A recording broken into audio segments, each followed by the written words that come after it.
ભગવતે વાસુદેવયા. મને તો બિલકુલ ભરોસો નહીં કરે, કારણ કે એનો કોઈના પર ભરોસો નહીં. વિશ્વાસ વાળા વ્યક્તિ સાથે રહેવું, શ્રદ્ધાવાન જોડે રહેવું, કારણ કે જીવનમાં બધા બળ જ્યારે પરાસ્ત થઈ જાય છે ત્યારે શ્રદ્ધાનું બળ જ કામ કરતું હોય છે.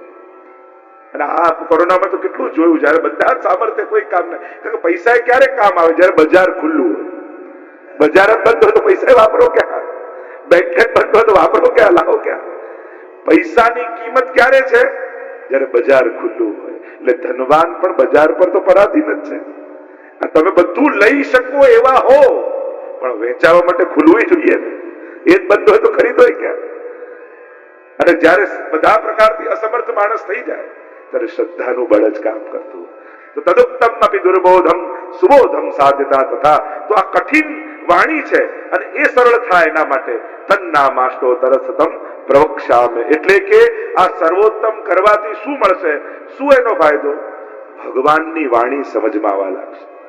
ધર્મ સરળ થઈ જશે, સહજ થઈ જશે, સ્વીકાર્ય થઈ જશે. ત્યારે તકલીફ શું છે? ધર્મ જીવી શકીએ એવી સુગમતા સમાજે નથી આવી. એ વૈચારિક હોય કે વ્યવહારિક હોય, સતત ધાર્મિક વ્યક્તિએ સંઘર્ષ કરવો પડે છે. સ્વજનોને સમજાવવામાં થાકી જાય છે. કોઈને પોતાની રીતે લાઈફ જીવવી હોય કે હું તો આમ જ જીવીશ ને, હું તો હરીશ ફરીશ ને, કાંઈ નહીં કરું ને, તો આપણને કોઈ વાંધો નથી. પણ એ જ સ્વતંત્રતા પોતાના દીકરાને જેમ ફાવે એમ જીવવું, એની સ્વતંત્રતા આપનારા લોકો પોતાના બાને ભક્તિમય રીતે જીવવું હોય એની સ્વતંત્રતા નથી આપતા. કેમ? એની લાઈફમાં એના જે છોકરો કે મારી લાઈફ મારે આ રીતે જીવવું છે, તમે મોડર્ન થઈને કહો ના ના તારી લાઈફ છે, તારે જે કરવું એ કર, તો બાને કેમ નહીં? એમને ધર્મમય જીવવું છે તો પછી તમે કેમ માંડો લો કે શું જરૂર છે આની? ભોગ કરવાની શું, સેવાની શું જરૂર છે, આની શું? એને આ રીતે રહેવું છે, એનો રાઈટ છે લાઈફ જીવવાનો. પણ ત્યાં આપણે ઓર્થોડોક્સ થઈ જઈએ છીએ. ત્યાં તો ઓર્થોડોક્સ છે, માનતા નથી, સમજતા નથી. એ આપણને અભણ લાગે છે, ગેરસમજ લાગે છે, અમને સમજણ જ નથી. અને બહાર આવીને વાત કરીએ બધાની પોતાની લાઈફ છે, એને નિર્ણય લેવા, એને જીવા દેવા, તો આમની જોડે શું વાંધો છે? જેને મર્યાદમય જીવન જીવવું છે, મારા પ્રભુને ધરીને જ લઈશ, ક્યાંય નથી લેવું, આ રીતે જીવવું છે, એની સામે કેમ વાંધો આપણો? એની લાઈફ એને જીવવા દો. બહુ જમાડવાનો શોખ હોય તો અડધી દુનિયા ભૂખે મરે છે, એને ખવડાવો. ત્યાં આપણું આ મોડર્નિઝમ ક્યાં જાય છે? કેમ સમાજમાં મેચ્યોરિટી નહીં? કે જ્યારે કોઈને એની રીતે જીવવાનો નિર્ધાર કર્યો છે, કોઈ પાપમય જીવવા લાગે તો આપણને કોઈ વાંધો નથી, પણ કોઈ પુણ્યમય જીવવા ઈચ્છે છે ત્યાં આપણે બધા જ વાંધા વચકા કરવા લાગે. ચિંતન કરજો. આપણે જ લોકો ધાર્મિક વ્યક્તિને સ્વજનો જેટલા નડે એટલા તો અજાણે ન નડે.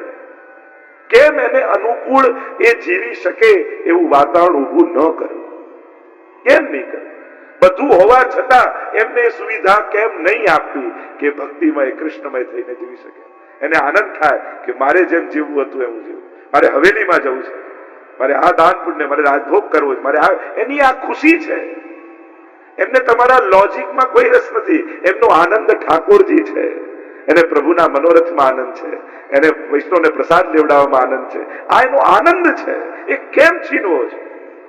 એને તમે તમારા લોજિકો ના આપીને કન્વિન્સ કરવાની બહાને કોશિશ ના કરો. એની ખુશીને સમજો. તમારો આનંદ કેવો છે? ક્યારે બા તમને લોજિક આપીને રોકવાની કોશિશ કરે, રોકે તો એ માનીએ છે. એમ વડીલો એમની રીતે જીવી શકે એવી સુવિધા કેમ નહીં? જેને ભક્તિમય કૃષ્ણમય આધ્યાત્મિક જીવન જીવવું છે, કેમ? એ જ વ્યક્તિ પાછું કોઈ યોગા અને મેડિટેશન કરતો હોય કે ના હું તો ઓર્ગેનિક ફૂડ ને ખાલી બાફેલું ના, તો બહુ તમે તો ખરેખર બહુ સારું.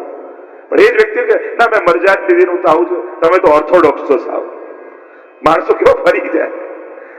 એ જ વ્યક્તિમાં કેવા આપણે બદલાઈ જઈએ છીએ. આટલી મેચ્યોરિટી સમાજમાં કેમ નહીં કે કોઈને આધ્યાત્મિક જીવન જીવવું છે એને સમાજ સુવિધા પ્રોવાઈડ કરે?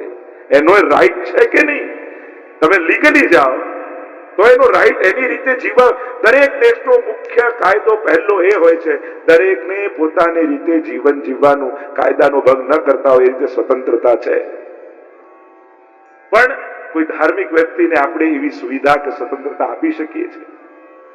જીવન અન્ય ધર્મોમાં જુઓ, એ લોકોને ધાર્મિક જીવન જીવવું હોય તો એમનો આખો સમાજ એમની જોડે હોય છે. એમને બધી સુવિધાઓ એમને અનુકૂળ મળે છે અને આપણા લોકોને રોજ બરોજ સંઘર્ષ પોતાનો ધર્મ જીવવા માટે કરવો પડે છે. કોઈકને એમ થાય કે મારે પાકા વૈષ્ણવ મર્યાદી તરીકે જીવન જીવવું છે, કેટલો સંઘર્ષ એને કરવો પડે. છેલ્લે એમ થાય નાના બધાને ખોટું લાગે તો રહેવા દો, નથી કરવી સેવા. થાકી હારીને સેવા છોડી બેસી જાય છે. હવે આ ધર્મ કઈ રીતે આગળ જાય? કોની આગળ આંગળી ચીધીને કહેશો? આપણા પૌત્રાને કે બેટા સાચા વૈષ્ણવ ને આવા હોય, જે પરમ વૈષ્ણવ ને આવા હોય. આપણે એ લાઈન જ ખતમ કરના, આઈડિયલ લોકોની લાઈન જ ખતમ કરવા બેઠા છીએ, તો કઈ રીતે સમાજને પ્રેરણા આપીશું? શ્રીનાથ ધામ એક એવું સ્થાન બને કે જ્યાંથી આવા મર્યાદી અનેક યુવાનો પેદા થાય. મને તો યુવાનો એવા જોઈએ છે કે એ લોકો આ રીતે વૈષ્ણવી જીવન જીવી સમાજને પ્રેરણા આપે.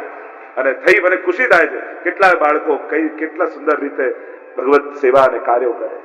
આજે એક યુવાનોની એવી એક તૈયાર થઈ છે દરેક દેશોમાં કે મા બાપ કરતા પણ એ વધારે જાણે છે, વધારે ધાર્મિક છે, વધારે સુંદર રીતે કરી રહ્યા છે. એ જોઈને ગૌરવ થાય છે, આનંદ થાય છે.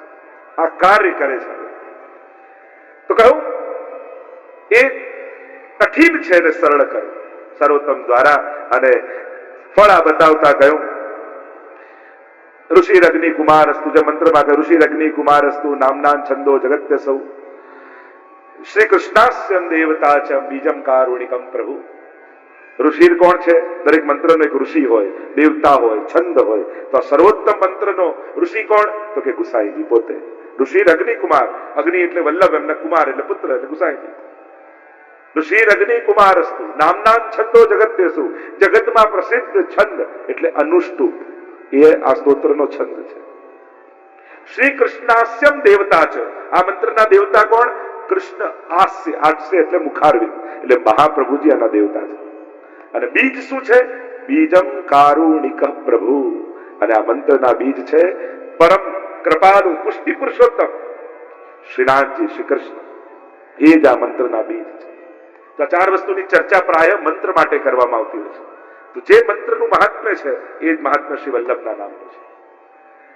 આનું ફળ બતાવતા કહ્યું કે આનો વિનિયોગ ક્યાં? વિનિયોગો ભક્તિ યોગ પ્રતિબંધ વિનાશને કૃષ્ણાધરામૃતા સ્વાદ સિદ્ધિરત્ર ન સંશય.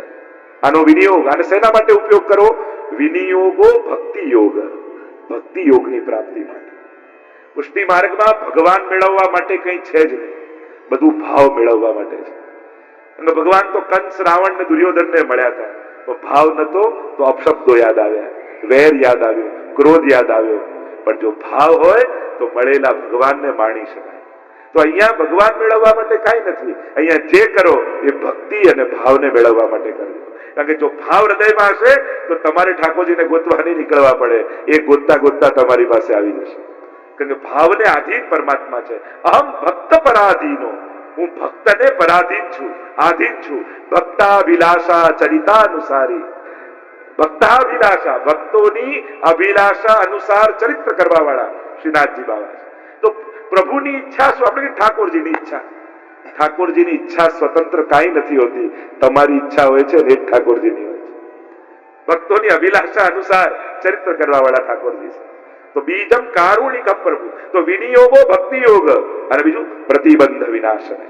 ભક્તિમાં આવતા જે કાંઈ પ્રતિબંધ છે આ એક સ્તોત્રના ગાનથી બધા જ પ્રતિબંધો દૂર થઈ જશે. કૃષ્ણાધરામૃતા સ્વાદ સિદ્ધિરત્ર ન સંશય. અને આનું ફળ શું? જે ફળ રાસનું ફળ છે એ જ સર્વોત્તમ સ્તોત્રનું ફળ છે. કૃષ્ણાધરામૃતા ન ધરાયામૃતમ ઇતિ અધરામૃતમ.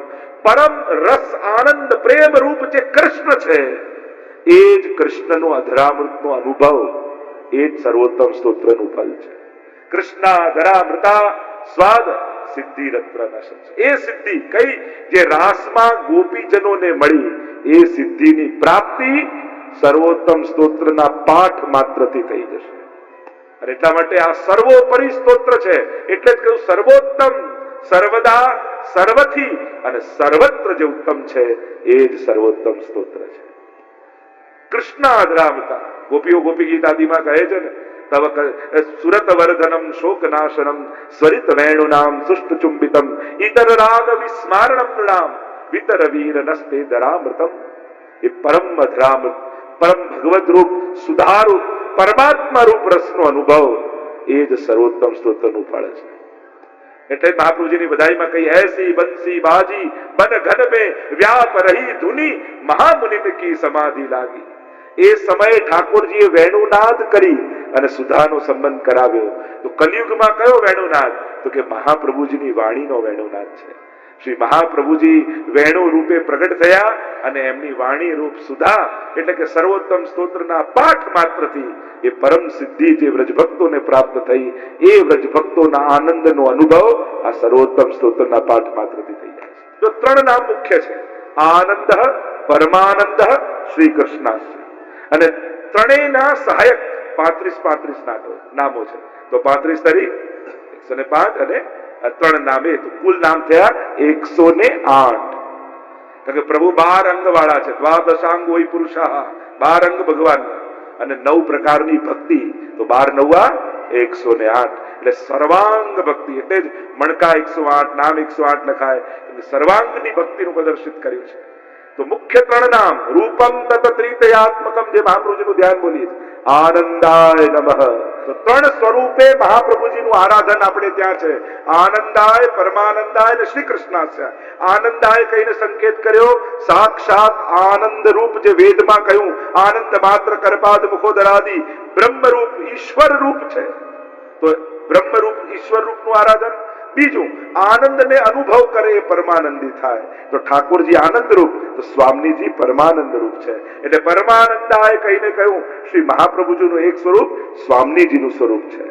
અને ત્રીજું શ્રી કૃષ્ણાસ્યાય મુખારવિંદ, એટલે મહાપ્રભુજીનું ત્રીજું સ્વરૂપ એ ગુરુ રૂપ છે.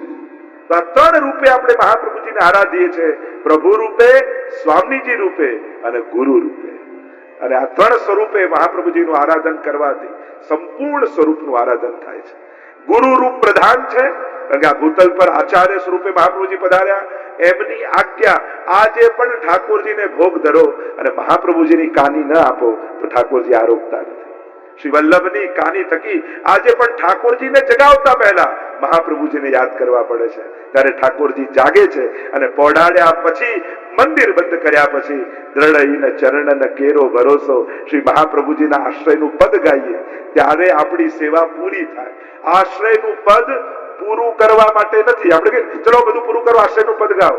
એન્ડ પૂરું કરવા માટે નથી, પૂર્ણ કરવા માટે, પૂરું કરવા માટે. ત્યાં સુધી બધું અધૂરું છે. જ્યાં સુધી વલ્લભના ચરણોમાં આશ્રય ન થાય એ ગાઈએ ત્યારે પૂરું થાય.